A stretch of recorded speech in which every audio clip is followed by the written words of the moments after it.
نظریہ ضرورت کے اسلامی نقطۂ نظر سے وضاحت فرمائے. یہ کیا یہ جو نیا فیصلہ آیا سپریم کورٹ کا اس کے حوالے سے ہے؟ دیکھیے نظریہ ضرورت جو ہے وہ کسی درجے میں تو دنیا میں ہر جگہ قابل قبول ہوتا ہے. الضرورات تبیح المحظورات، یہ قاعدہ ہے ہماری شریعت کا بھی. جہاں مجبوری ہو جائے وہاں پر ممنوع چیز بھی جائز ہو جاتی ہے. جان بچانے کے لیے حرام کھانے کی بھی اجازت ہے. آپ مردار کھا سکتے ہیں، سور کھا سکتے ہیں، اگر کچھ اور کھانے کو نہیں ہے اور جان بچانی ہے تو آپ کھا سکتے ہیں. تو یہ بھی نظریہ ضرورت ہوا.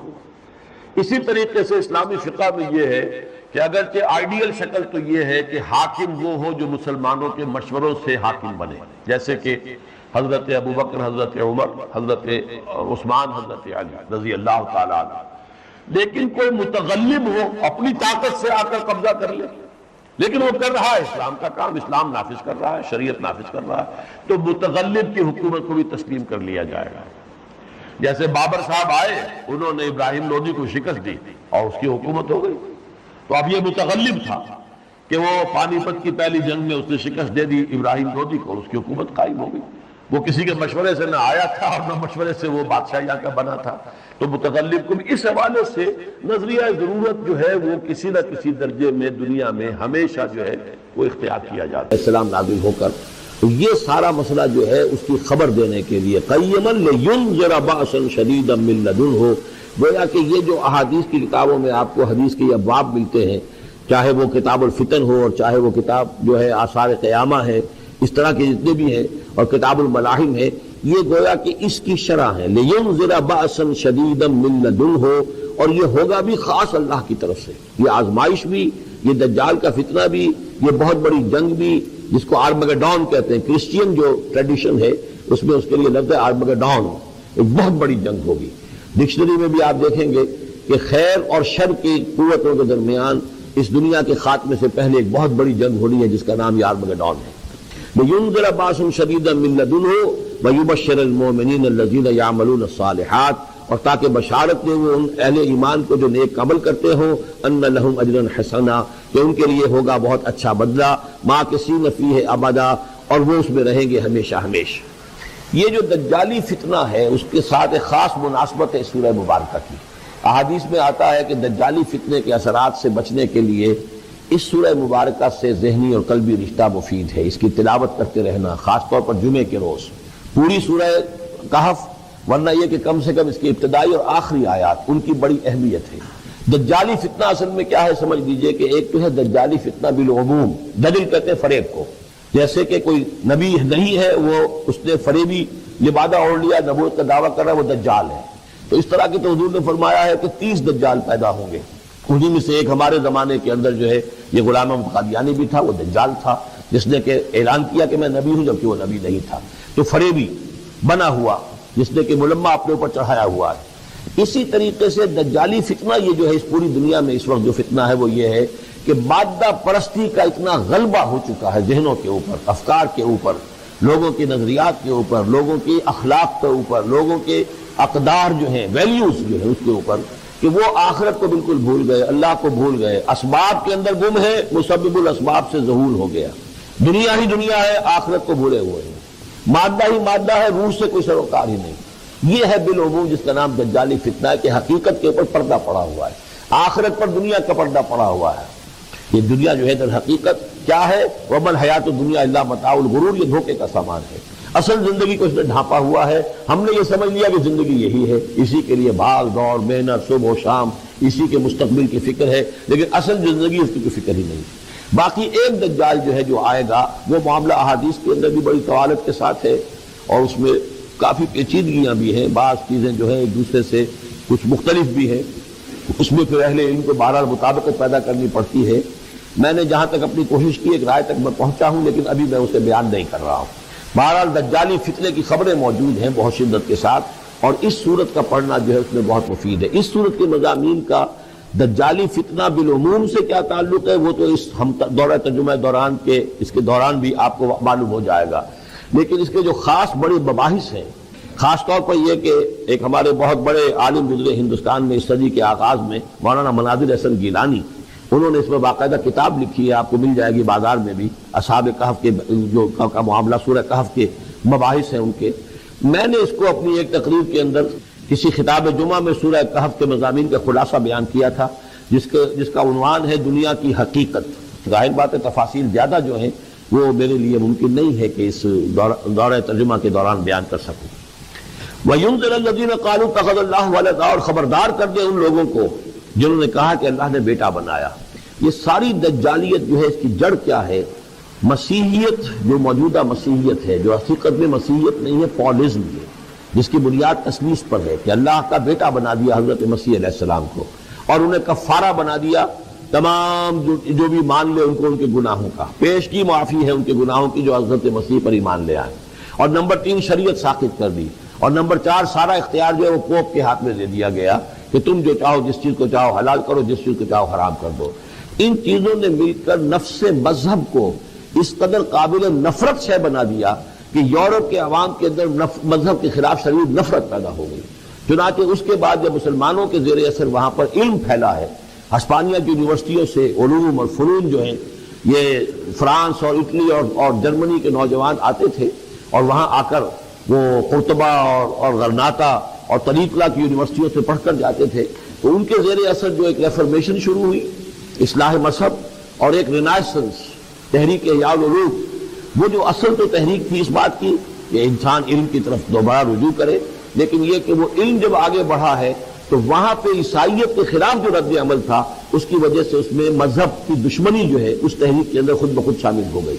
تو مذہب سے بیزاری، روحانیت کا انکار، آخرت سے بالکل بے پرواہی اور اس کا بھی انکار، اور خدا ہے یا نہیں ہے اس سے کوئی سروکار نہیں، یہ جو اس تہذیب کے اصل میں اثرات بنے ہیں سارے، یہ اسی غلطیوں کا یہ اثرات ہیں، نتائج ہیں کہ جو عیسائی مذہب کے اندر جو یہ تحریفات کر کے جو غلطیاں کی گئی ہیں، اس کو یہاں کہا گیا ہے کہ ان لوگوں نے کہ جنہوں نے یہ عقیدہ ایجاد کیا، ما لہم بہ من علم، ان کے پاس اس کے لیے کوئی علمی سند نہیں ہے، ولا لآبائہم، نہ ان کے آباء و اجداد کے پاس کوئی سند تھی، کبرت کلمۃ تخرج من افواہہم، بہت بڑی بات ہے جو ان کے منہ سے نکل رہی ہے، بہت بڑی گستاخی ہے جو یہ اللہ تعالیٰ کی شان میں کر رہے ہیں، ان یقولون الا کذبا، یہ نہیں کہہ رہے مگر جھوٹ، سراسر سیدھا سفید جھوٹ بول رہے ہیں۔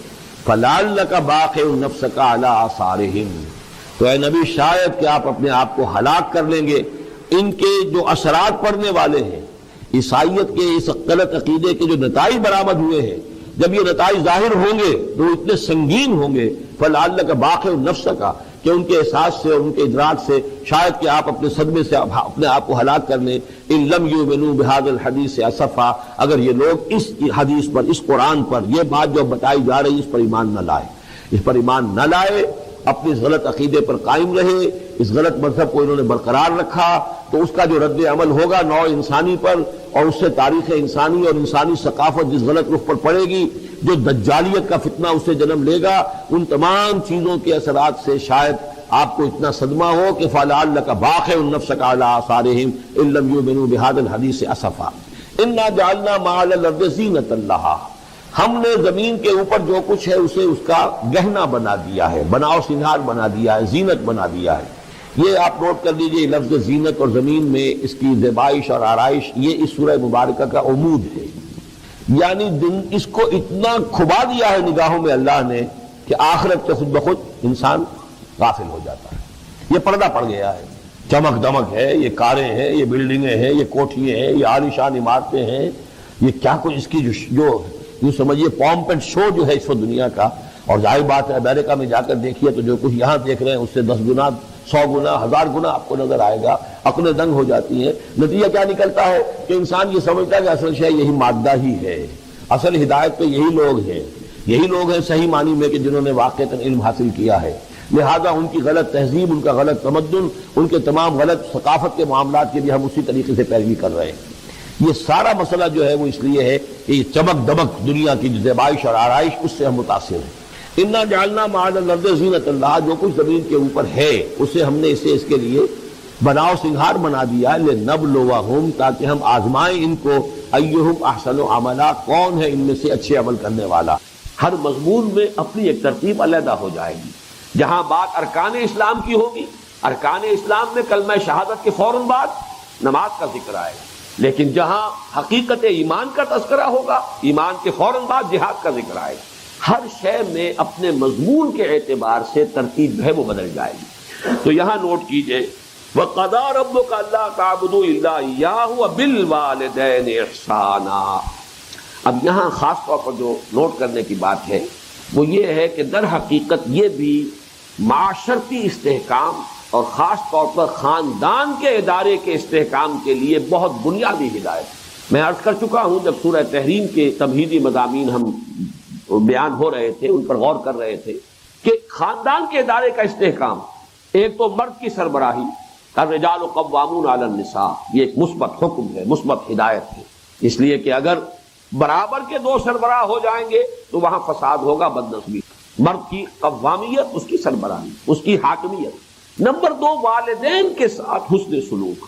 یہ جو تصور آج کی دنیا میں ہو چکا ہے اور جو خاندانی نظام کی چولیں ڈھیلی ہوئی ہے، اس کا اصل سبب یہ ہے کہ والدین بھی اولاد کو اپنی لائبلٹی سمجھتے ہیں، اور پھر اولاد بھی والدین کو اپنی لائبلٹی سمجھتے ہیں، ایسٹ نہیں سمجھتے، بلکہ یہ کہ ایک طرح کا بوجھ۔ خاص طور پر والدین بوڑھے ہو گئے، اب ان کی دیکھ بھال ہے، ان کی ضرورتیں پوری کرنی ہے، ان کے لیے ادب نہیں ہے، ان سے محبت نہیں رہی مغربی معاشرے کے اندر، اس کے خاندان کے نظام میں اس طرح اس کی چولیں جو ہے ڈھیلی ہو چکی ہیں۔ اولڈ ہاؤسز بنا دیجئے، اب وہاں پر ان کو ڈال دیجئے، اب ہمارے معمولات میں خام خواہ خلل پڑتا ہے، ہماری پرائیویسی میں خام خواہ یہ دخیل ہوتے ہیں۔ یہ جو کیفیت ہو چکی ہے در حقیقت یہ بھی گویا کہ اس معاشرے کے فساد اور تمدن کی جڑ کاٹ دینے والا۔ لہذا قرآن مجید نے، جیسا کہ میں اس سے پہلے عرض کر چکا ہوں کہ جیسے یہ ہال ہے، اس کی لمبائی، چوڑائی، اونچائی، یہ 3 ڈائمنشنز ہیں، اسی طریقے سے خاندان کے ادارے کی پہلی ڈائمنشن رشتہ ازدواج ہے، ایک مرد اور ایک عورت کے مابین۔ یہاں سے تو خاندان کی بنیاد پڑی۔ اس کے استحکام کے لیے الرجال قوامون علی النساء، مرد جو ہے قوام ہے عورتوں پر۔ پھر جب ان کے ہاں اولاد ہوئی، اب سیکنڈ ڈائمنشن ایڈ ہو گئی، اب والدین اور اولاد کا رشتہ ہے۔ یہ رشتہ مستحکم ہو، اس رشتے کے ضمن میں ہم وہ مثبت اور منفی دونوں پہلو دیکھ چکے ہیں جو ہمارے اس منتخب نصاب میں آ چکے ہیں۔ سورہ تغابن میں والدین کو ہدایت کی گئی، ان من ازواجکم واولادکم عدو لکم فاحذروہ انما اموالکم واولادکم فتنہ۔ ایک طرف تو خود محتاط رہو، ان کی محبت کی وجہ سے کہیں تم اپنی عاقبت برباد نہ کر بیٹھو، ان کے لیے جو بھی کرنا ہے اچھے سے اچھا کرو، لیکن حلال کے دائرے کے اندر اللہ کے حقوق کو، اللہ کی حدود کو قائم رکھو۔ دوسری طرف مثبت حکم دیا گیا، یا ایھا الذین آمنوا قوا انفسکم واہلیکم نارا، اہل ایمان اپنے گھر والوں کو، اہل و عیال کو، اپنے آپ کو بھی، اپنے اہل و عیال کو بھی آگ سے بچاؤ۔ یہ تمہارا مثبت فرض ہے، یہ تمہاری مثبت ذمہ داری ہے، تمہیں یہ فرض ادا کرنا ہے کہ ان کو اچھی ان کی تربیت ہو، ان کو اللہ کی طرف، اللہ کے دین کی طرف ان کو رغبت دلاؤ تاکہ ان کی عاقبت سنورے اور وہ آخرت میں جہنم کے عذاب سے بچ سکے۔ اب یہاں جو ہے در حقیقت یہ دوسری ڈائمنشن آ رہی ہے کہ اگر والدین کا ادب، ان کا احترام معاشرے کے اندر یہ قدر موجود ہو تو پھر والدین بھی اپنے آپ کو پورے طور پر انویسٹ کر دیں گے اولاد کے اندر۔ لیکن اگر عام طور پر یہ نظر آ رہا ہو کہ اولاد تو والدین کی پرواہ نہیں کرتی، تو والدین بھی پھر فکر کریں گے، اپنی کمائی میں سے کچھ بچا کر رکھیں، اپنے مستقبل کے لیے کچھ اہتمام کریں، وہ اپنے آپ کو پورے طور پر انویسٹ کرنے کے لیے تیار نہیں ہوں گے۔ اور جیسا کہ آج کل آپ مغرب میں دیکھ رہے ہیں، خاص عمر ہوئی ہے، لڑکے کو بھی گھر سے نکال دیا، جاؤ کھاؤ پیو کماؤ، یہاں تک کہ لڑکیوں کو نکال دیں، جاؤ اپنے پاؤں پر کھڑے ہوں۔ اس لیے کہ اب ہمیں جو کچھ کمانا ہے وہ اپنے مستقبل کے لیے، اپنے بڑھاپے کے لیے، اپنا بڑھاپا انشور کرنا ہے، ہمیں اس کے لیے آسائشوں کا اہتمام کرنا ہے۔ ہم تمہیں اب اپنی لائبلٹی نہیں سمجھ سکتے۔ اللہ کا فضل و کرم ہے کہ ہمارے مشرقی معاشرے میں ابھی تک وہ اقدار موجود ہیں کہ والدین بھی اپنے آپ کو بالکل لیا انویسٹ کرتے ہیں اولاد میں، اعتماد کرتے ہیں، اس لیے کہ اولاد بھی بالعموم یہ شکل ابھی ہمارے معاشرے میں موجود ہے کہ بڑھاپے میں والدین کے وہ کا سہارا بنتے ہیں، ان کے لیے، ان کی خدمت کرنے کے لیے اپنی امکانی حد تک قبر بستہ رہتے ہیں۔ تو یہ بھی در حقیقت باہمی اعتماد، خاندانی کے ادارے کے استحکام کا ایک بہت بڑا ذریعہ ہے۔ وہ بات ہے جو یہاں تفصیل سے آ رہی ہے، وَقَضَىٰ رَبُّكَ أَلَّا تَعْبُدُوا إِلَّا إِيَّاهُ وَبِالْوَالِدَيْنِ إِحْسَانًا، والدین کے ساتھ حسن سلوک۔ اور اس مقام پر، اس مضمون پر، یہ مقام ذروۂ سنام ہے قرآن مجید۔ جتنی تاکید یہاں آئی ہے اور جتنے اسلوب کے ساتھ اس کو بیان کیا گیا ہے یہاں، واقعہ یہ ہے کہ یہ ضرب سلام چوٹی ہے قرآن مجید کی اس موضوع پر۔ اما یبلغن عندک الکبر احدہما او کلاہما، اگر پہنچ ہی جائیں تمہارے پاس کبر، بڑی عمر کو، بڑھاپے کو، احدہما ان دونوں میں سے کوئی ایک، او کلاہما یا وہ دونوں، فلا تقل لہما اف، تو انہیں اف تک مت کہو۔ یہ اف کیا شے ہے؟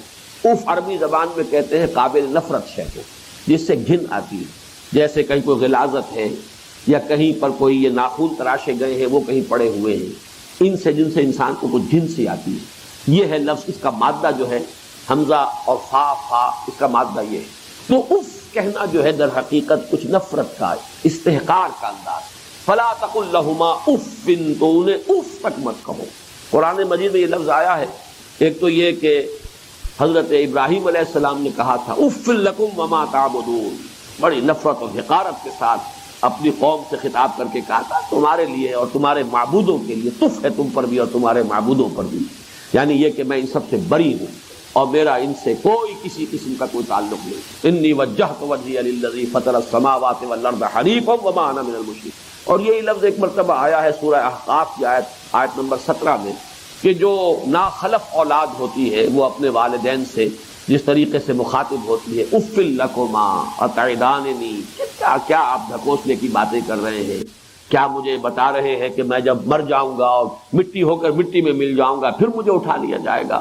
تو وہاں بھی لفظ اف آیا ہے۔ تو یہاں نوٹ کیجئے فلا تقل لہما اف، انہیں اف تک نہ کسی معاملے میں کہیں انہیں یہ احساس ہو، اس کا اصل مفہوم سمجھیے، ان کے احساسات مجروح نہ ہو جائیں، یہ ہمیں کوئی اپنے اوپر بوجھ سمجھ رہے ہیں، یا یہ کہ ہم سے کسی درجے میں کوئی نفرت کر رہے ہیں، ہمیں اب کوئی بنظر استحقار دیکھ رہے ہیں۔ اولاد کی طرف سے یہ طرز عمل والدین کے لیے ظاہر بات ہے کہ نہایت ان کے جذبات کو مجروح کرنے والا ہوگا۔ فلا تقل لہما اف ولا تنہرہما، جھڑکو مت۔ یہ آگے بات مزید واضح ہو جائے گی۔ کبھی ایسا ہوتا ہے کہ بڑی عمر کو والدین پہنچ گئے ہیں، تو جیسے خود قرآن مجید میں سورہ حج میں بیان کیا گیا ارذل العمر، ایک بڑی عمر ایسی بھی ہوتی ہے کہ وہ جس کو ارذل عمر کہا گیا ہے، اور اس میں کہ لا یعلم من بعد علم شیئا، انسان کے حافظے میں، ذہن میں، سوچ میں وہ ترقی معکوس شروع ہو جاتی، بلکہ یہ کہ بچپن کی سی کچھ باتیں جو ہیں وہ عود کر آتی ہیں، لوٹ کر آ جاتی ہیں، وہی عادتیں، وہی خواہشات۔ اس ظاہر بات ہے کہ اس وقت والدین کی ہر بات نہیں مانی جا سکتی، ان کی کسی فرمائش کو رد بھی کر دینا پڑے گا، لیکن لا تنہرہما، جھڑکو مت۔ بات جو ہے وَقُلْ لَهُمَا قَوْلًا كَرِيمًا، بات کرو ان کے ساتھ نرمی کے ساتھ، ادب کے ساتھ، شائستگی کے ساتھ۔ کسی فرمائش کو اگر رد بھی کر دینا ہے تو جھڑکنے کے انداز میں نہیں، ڈانٹنے اور ڈپٹنے کے انداز میں نہیں۔ وَلَا تَنْهَرْهُمَا وَقُلْ لَهُمَا قَوْلًا كَرِيمًا، اور ان سے بات کیا کرو، گفتگو کرو، ان کے سے مخاطب ہو تو بڑے ادب کے ساتھ، نرمی کے ساتھ، شائستگی کے ساتھ، تہذیب کے ساتھ، ان کے مقام اور مرتبے کو ملحوظ رکھتے ہیں۔ وَخْفِضْ لَهُمَا جَنَاحَ الذُّلِّ مِنَ الرَّحْمَةِ، دیکھیے یہاں کتنے مختلف اسلوبوں سے بات لائی جا رہی ہے، ایک ہی بات ہے لیکن تکرار کے ساتھ، اعادے کے ساتھ اس کو لایا جا رہا ہے تاکہ اور بات واضح ہو جائے۔ وَخْفِضْ لَهُمَا جَنَاحَ الذُّلِّ، اور اپنے بازوؤں کو جھکا کر رکھا کرو ان کے سامنے، جناح الذل من الرحمہ۔ اب ذل بھی کہتے ہیں کسی کے سامنے پست ہو جانا، کسی کے سامنے اپنے آپ کو بچھا دینا۔ پھر رحمت اور شفقت، یہ جو کیفیت ہے جذبات کے اندر، ان کے سامنے یہ رہو، تمہاری روش یہ ہو، تمہارا انداز یہ ہو۔ جیسے لفظ قنوت ہے، قانتین اور قانتات، اللہ کے فرما بردار، کھڑے ہونے میں بھی ایک انداز ہوتا ہے۔ ایک کسی کے سامنے آپ سینہ تان کر کھڑے ہیں، ایک کسی کے سامنے آپ ذرا جھکے ہوئے، اپنے شانوں کو جھکایا ہوا ہے، ہلکا سا خم آیا ہوا ہے۔ یہ انداز جو ہے کھڑے ہونے کے فرق میں بھی انسان کی جو باطنی کیفیات اور احساسات ہیں ان کا پورا انعکاس ہو جاتا ہے۔ اسی طریقے سے وَخْفِضْ لَهُمَا جَنَاحَ الذُّلِّ مِنَ الرَّحْمَةِ، یہی لفظ آیا ہے سورہ حجر میں حضور کے لیے، حضور سے فرمایا گیا وَخْفِضْ جَنَاحَكَ لِلْمُؤْمِنِينَ، اے نبی آپ اہل ایمان کے حق میں شفقت اور رحمت کے ساتھ اپنے کندھوں کو، اپنے بازوؤں کو جھکا کر رکھیے۔ اور اس میں گویا کہ ایک تصویر لفظی ہے کہ جیسے مرغی جو ہے وہ اپنے بچوں کو اپنے پروں تلے چھپا لیتی ہے، ذرا سا کہیں خطرہ محسوس ہوا، کوئی اندیشہ ہوا تو چاہے وہ بلی کے ساتھ بلی آ رہی ہو اس سے لڑنے کو تیار ہو جائے گی مرغی اپنے بچوں کے لیے، ورنہ تو شاید بھاگے وہاں سے، لیکن بچوں کو بچانے کے لیے اپنے ان پروں کے نیچے چھپا کر اور وہ کھڑی ہو جائے. تو یہ انداز جو وقفز جناحک للمؤمنین، اے نبی آپ بھی اپنے کندھوں کو، اپنے بازوؤں کو شفقت کے ساتھ اب اہل ایمان کے سامنے جھکا کر رکھیں. وہ جب آئیں تو محسوس کریں آپ میں رحمت اور رافت اور شفقت. وہ لفظ یہاں آیا ہے وَخْفِضْ لَهُمَا جَنَاحَ الذُّلِّ مِنَ الرَّحْمَةِ. یہ انداز اختیار کرو ان دونوں کے سامنے کہ اپنے بازوؤں کو، اپنے شانوں کو، اپنے کندھوں کو جھکا کر رکھو. من الرحمہ، نیاز مندی کے ساتھ، رحمت اور شفقت کے ساتھ. وَقُلْ رَبِّ ارْحَمْهُمَا كَمَا رَبَّيَانِي صَغِيرًا. اور یہ جان لو کہ تم کتنی بھی کوشش کر لو اپنے والدین کا حق ادا نہیں کر سکتے. اللہ سے دعا کرو، اللہ سے مانگو. وَقُلْ رَبِّ ارْحَمْهُمَا، کہو اے رب میرے ان پر رحم فرمائیو. کما ربیانی صغیرا، جیسے کہ ان دونوں نے مجھے پالا پوسا تھا جبکہ میں چھوٹا سا تھا. یہ میں کئی مرتبہ کر چکا ہوں. یہ تربیت جو ہے باب تفعیل سے، ربا یربی تربیتاً، اس میں اختلاف ہے. یہ مادہ اس کا را با با ہے یا را با واو ہے، حرف علت جو ہے آخر میں. لیکن یہ کہ ایک رائے یہ بھی ہے کہ یہ دونوں ایک ہی مادے کی بدلی ہوئی شکلیں ہیں. اس بحث میں اس وقت میں تفصیل میں نہیں جانا چاہتا، مختلف مواقع پر یہ بات آ چکی ہے. یہاں نوٹ کر لیجئے، تربیت، پالنا پوسنا پروان چڑھانا، یہ لفظ ربیا یہ باب تفعیل ہے. ربا یربی تربیتاً کما ربیانی صغیرا. اے رب میرے جیسے انہوں نے مجھے پالا پوسا، میری تکلیف پر تڑپتے رہے، بیمار میں تھا جاگتے یہ رہے، اپنا پیٹ کاٹا مجھے کھلایا، اپنی آرام کی قربانی دی اور میرے لیے فکر مند رہے. لہذا اب ان کے احسانات کا بدلہ میں نہیں چکا سکتا، تجھ ہی سے درخواست ہے کہ تو ہی ان پر رحم فرما. وَقُلْ رَبِّ ارْحَمْهُمَا كَمَا رَبَّيَانِي صَغِيرًا. لیکن اب آگے فرمایا ربکم اعلم بما فی نفوسکم، تمہارا رب خوب جانتا ہے جو کچھ تمہارے جیوں میں ہے. ان تکونوا صالحین، اگر تم واقعتاً صالح ہوئے، فإنہ کان للأوابین غفورا، تو اللہ تعالی رجوع کرنے والوں کو معاف فرمائے. اس کا جو کانٹیکسٹ ہے اس کو سمجھ لیجئے کہ جیسا کہ میں نے عرض کیا کہ بڑی عمر کو پہنچنے کے بعد بسا اوقات والدین ہیں، اگرچہ والدین ہیں لیکن اب وہ سمجھ نہیں رہی ہے، شعور زائل ہو گیا ہے. جیسے کہ فرمایا وَمِنْكُمْ مَنْ يُتَوَفَّى وَمِنْكُمْ مَنْ يُتَوَفَّى وَمِنْكُمْ مَنْ يُرَدُّ إِلَىٰ أَرْذَلِ الْعُمَرِ لِكَيْ لَا يَعْلَمَ مِنْ بَعْدِ عِلْمٍ شَيْئًا. اللہ احد، یہ ایک خاص بات ہے، اس کو نوٹ کر لیجئے کہ یہ اس لفظ کا یہ استعمال اس اعتبار سے، صفت کے اعتبار سے کسی اور کے لیے غیر اللہ کے لیے ہے ہی نہیں. قل هو اللہ احد، یہ اس یہاں پر آ رہا ہے ایک مستقل صفت علیحدہ، لیکن یہ صرف اللہ کے ساتھ. اب یہاں میں عرض کروں گا کہ میں اس کا ترجمہ جو میں نے آپ کو گنوائے ہیں مولانا فراہی نے کیا ہے بے ہما.